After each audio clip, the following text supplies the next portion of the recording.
হাইলাকান্দি জিলা দিনী তালিম বোর্ড আঞ্চলিক ভিত্তিক বৃত্তি পরীক্ষা 7 জানুয়ারি 2024 ইংরেজি তারিখে দারিয়ারঘাট মাদ্রাসায় অনুষ্ঠিত হয়।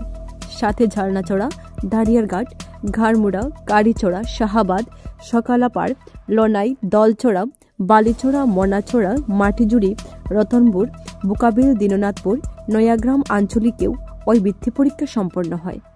উক্ত পরীক্ষাটিতে কুরআন বিষয়ের উপর 50 নম্বর, আকায়েদ বিষয়ের উপর 30 নম্বর, দিনিয়াত বিষয়ের উপর 30 নম্বর, তাহজিব ও আখলাক বিষয়ের উপর 30 নম্বর, কিতাব বিষয়ের উপর 30 নম্বর, ইতিহাস বিষয়ের উপর আরও 30 নম্বর ছিল।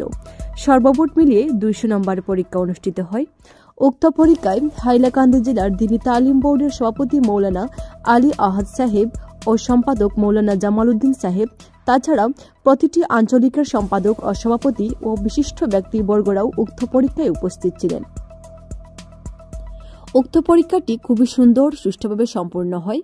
এই পরীক্ষায় প্রতিটি আঞ্চলিক থেকে যারা প্রথম, দ্বিতীয় এবং তৃতীয় স্থান অর্জন করবেন তাদেরকে নিয়ে 28 জানুয়ারি 2024 ইংরেজি তারিখে হাইলাকান্দি দিনী তালিম বোর্ডের কেন্দ্র কার্যালয়ে আলজামিয়া সকালাপাড় মাদ্রাসা জেলাভিত্তিক পরীক্ষা অনুষ্ঠিত হবে।